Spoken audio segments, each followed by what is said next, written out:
Hey, this is Photos from Underground, and I guess what we like to do with this series is to take a photo, a fairly famous photo, iconic photo, and deconstruct it a little to add some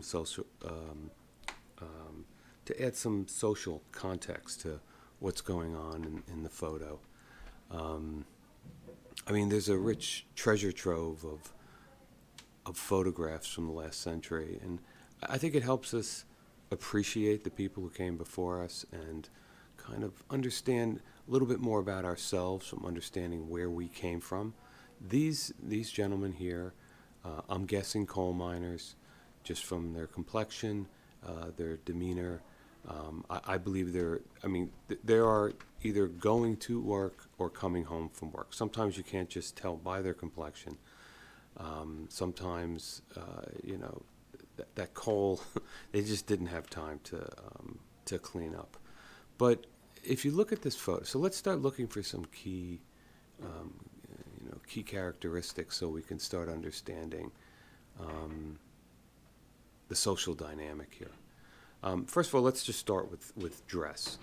Um, if you look at it, let's start from bottom up. If you look at, you have shoes. Now, some people say, "Wow, those shoes look old and beat up," for coal miners. But actually, if you look through pictures of coal miners, those are a pretty good pair of shoes. I mean, sometimes you're seeing makeshift, things with cloth and really dire kind of work conditions. These are actually decent shoes.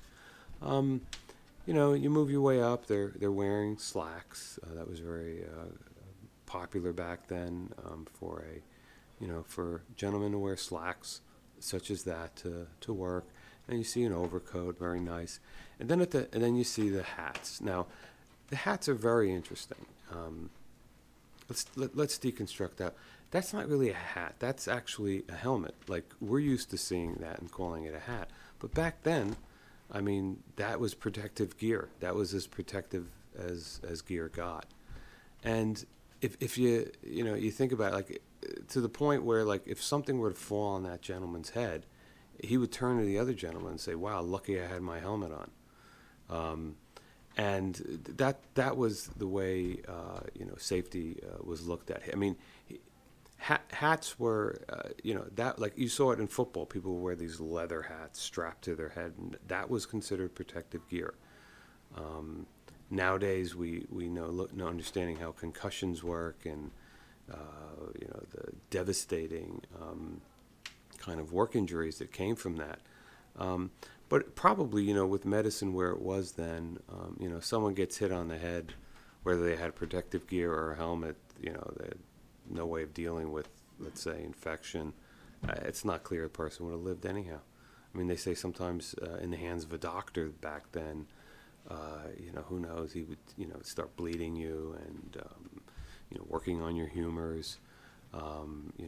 He would say things like, you have too much water or too much earth. And I think a lot of times coal miners would be diagnosed as having too much earth because they spent a lot of time in the earth.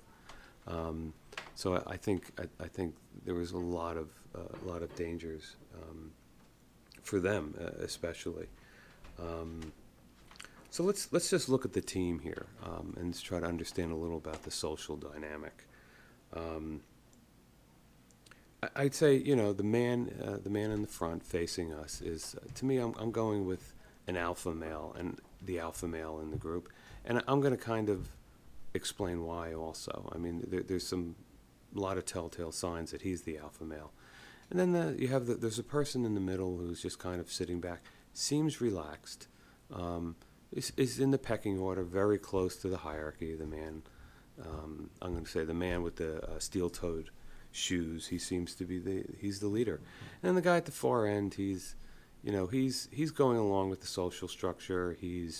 Um, he's a company man too, and he's respecting the pecking order.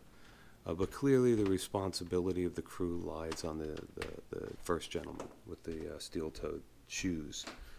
Um, and what I want to do, I mean, what I was hoping to do. This is not really a comment on coal miners, although There's a lot of great literature on understanding that industry and the kind of social evolution of that industry, and how to overcome the dangers of working in mines, and treating people with respect and dignity, in the working class.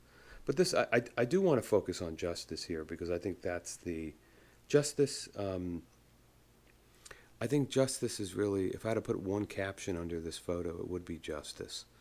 And it really has to do with understanding how justice was administered, even in a small mining town. In small town, looks like the UK. It could be Germany, or even in the U.S. You would have same kind of notions of justice, and the reason I'm focusing on, I want to focus on the steel-toed shoes. A lot of people would think that, that was really for protection. That was to protect the toes, just like the hat was to protect the head in the mines if something dislodged from the cave ceiling. If it hit his head, he had that hat to protect him. And then he also had the steel toes. That's not really what that's about. The person with the steel toes, although they had the extra protective comfort of toe protection, they also, it's kind of a badge there. If you look at, yes, he's the alpha male. Yes, he's kind of the sheriff in town there. If one of those two guys get out of line, he's going to have to administer some type of social justice. And if you remember, if you think about it, back then, I mean, let's just go to films. You think about a Charlie Chaplin film. There was always a lot of strange, where Charlie Chaplin would be, kicking someone in the behind, and that was, usually it was a authority figure, like an officer, or someone he was tangled in some type of conflict, and the person would turn around and he kicked them in the behind. But this was, I mean, when you look at a crew like this, that the alpha male in this crew had a serious responsibility to hold. The company was putting a lot of trust in this individual. They probably liked what they were seeing in his style of discipline.